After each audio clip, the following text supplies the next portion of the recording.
Okay, let's unpack this. We are diving into what has to be the most fundamental, universally relatable subject there is: home. Exactly. I mean, whether you're in a huge house or a tiny city apartment, that feeling of home is something everyone gets. And that's the challenge, right? Not just describing what you have, but capturing the feeling of it. Absolutely. And our source material today is brilliant for that. Yeah. It's all based on these real-life conversations about living spaces. House versus apartment, rooms, furniture. Yeah. And it just strips away all the complexity and gives us the core descriptive language. So our mission here is to pull out the most useful bits, those descriptive nuggets, the adjectives, the concepts that you can just, immediately use. A shortcut. A shortcut to perfectly explaining why your space feels like yours. It's about getting precise about comfort. I like that. And we're using this deep dive as sort of a framework for understanding how these really specific, almost mundane details. It's like where you put your chair. Exactly. The position of a window, the color of a wall, how all that works together to create this universal sense of safety, of belonging. I love that. Okay, so let's start at the top. The macro view. The big comparison of city living versus quiet living. Or as the source material frames it, apartment life versus house life. The hustle versus the hush. That's a great way to put it. And the sources immediately drop us into these two totally distinct worlds. On one side, you've got the apartment dweller. Planted right in the thick of it, the center of the city. And not just in the center, but on the fourth floor. That detail matters. Oh, it's crucial. Because the source notes with what sounds like real relief that there's an elevator.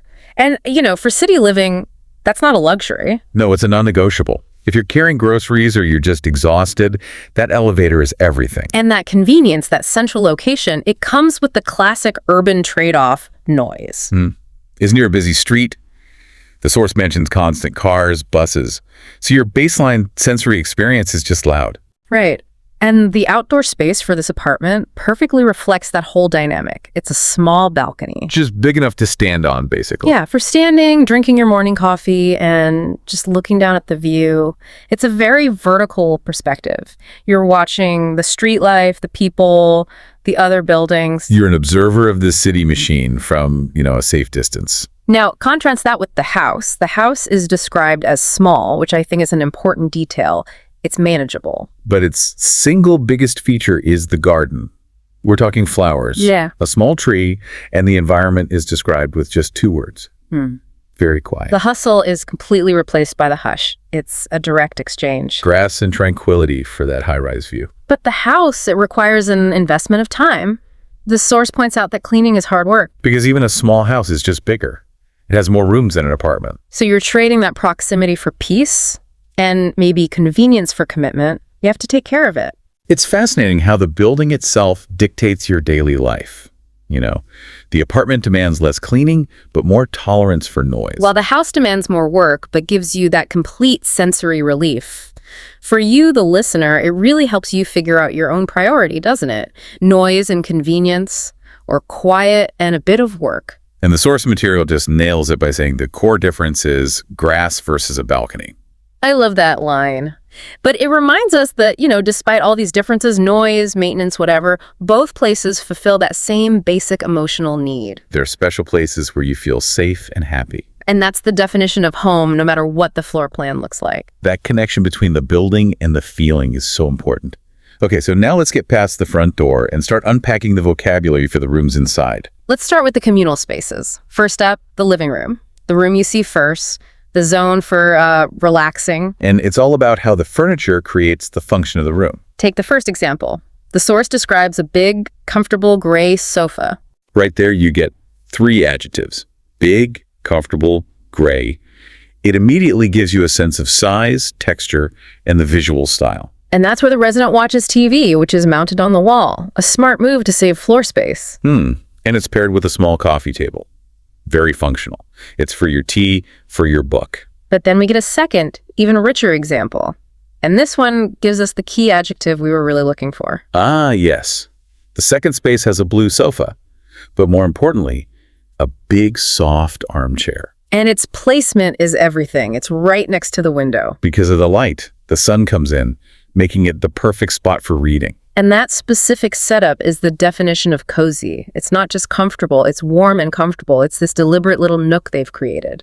The word cozy just carries so much descriptive power, doesn't it? It transforms a corner into a destination. It really does. And this whole atmosphere is supported by a simple detail: plants. Both homes have them. The apartment has 2 small green ones.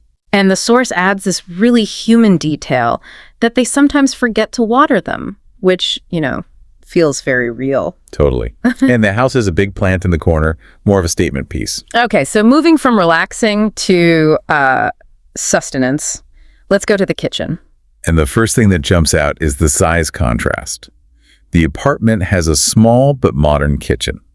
Suggesting efficiency, clean lines. For sure, while the house has a big, spacious kitchen. But even with that size difference, the core appliances are the same. The fridge for milk and cheese, the stove, the oven, the basic functions are there. It's the space around them that's different, and that changes the social dynamic. How so? Well, the apartment kitchen's too small for a table, so they eat in the living room. Right, so the line between mealtime and relaxation time gets a little blurry. Exactly. But the house has a round table right in the middle of its big kitchen. And a round table is a specific choice, isn't it? It encourages conversation. It does. It's described as being nice for family dinner. The layout itself is defining the interaction. But there's one thing both homes share, a detail that is so relatable. The chore. No dishwasher. Dishwashing is described as boring, which, fair enough. But the resident has a coping mechanism. They listen to podcasts while they wash the plates. It's a great little detail about how we adapt to our routines. And this leads us to some really critical organizational words. The contrast between tidy, clean and organized. And messy. Disorganized. The kitchens are usually tidy, but after a big dinner, they become very messy. Plates everywhere. I love that contrast because it's so real. No home is a perfect picture all the time. It moves between that aspirational tidy state and the lived-in messy state. And the source gives you the words to describe both. The small, modern kitchen suggests a quick, functional approach to food in the city. Whereas the big kitchen with the round table feels more like cooking is a central communal activity. The furniture and the adjectives, they really do tell the story. Okay, let's move into the more personal spaces now, starting with the bathroom. Usually the smallest room, but so important for our personal rituals. The basic description is all function. Sink for washing hands, mirror for brushing teeth, small room, white tiles, and critically, very clean. Cleanliness is just the baseline for comfort in a bathroom, isn't it? It has to be. But here's where we get a moment of luxury, and it's framed as a choice. Between the quick, easy shower and the psychological relief of the bathtub, the source explicitly calls the bathtub a luxury. for relaxing in hot water after a long week, it's not just for getting clean, it's a decompression chamber. It's a great point. What is luxury in a home today? It's not always about money. Sometimes it's just about having dedicated time for stillness. And from that space of cleansing, we move to the ultimate private space, the bedroom. The atmosphere here is everything, and it's set immediately by two key details. It's quiet, of course. And the walls are blue, which is noted as being a relaxing color. Every choice in this room seems engineered for good sleep. The furniture has to support that. It starts with the double bed, described as very soft. That emphasis on softness, plus two big pillows. It's all about tactile comfort being linked to sleep quality. Then we get the storage situation, which is always so relatable. The wardrobe. Defined simply as a closet for clothes, shirts, jackets. But the best descriptive detail is that it's very full. That one little observation just grounds the whole thing in reality. I mean, whose closet isn't very full? It makes the space feel human, not like some perfect magazine photo. And lighting. Lighting is huge here. There's a small lamp on the bedside table. That essential spot where you put your phone and your book. And the preference is really strong. Soft light, not bright light. Because soft light helps you prepare for sleep. It's so insightful. Bright light messes with your body's clock, but soft light signals safety and rest. It shows how the whole concept of cozy extends right into the atmosphere of the room. And atmosphere often comes down to texture, which brings us to the floor. We get this great contrast between wood floors, which are beautiful, and carpet. Which is highlighted as being warm in the winter. That feeling on your feet on a cold morning is so important. It really is. And that leads to the final piece of vocabulary, the rug. Described as a small, soft carpet placed on the wood floor, specifically for your feet. It's this tiny detail of comfort. It ensures that your first step out of that very soft bed lands on something warm and comforting. So when you pull it all together, the soft light, the blue walls, the rug, the luxury of the bathtub, every single one of those items contributes back to that core idea. Creating a space that feels both cozy and safe. Which really raises the essential question for you, the listener. How do you use these specific items and adjectives, soft, tidy, modern, quiet, to talk about your own experience of home? It's not just about listing what you have. It's about describing how it impacts your daily life and your comfort. That's the perfect connection. This deep dive has given us some really precise vocabulary. Let's do a quick recap. Okay, so we started with the home types. The house, with its garden and quiet sitting, but more work. Versus the apartment, right in the city, with a balcony view, but also the street noise. Then we broke down the rooms and their functions.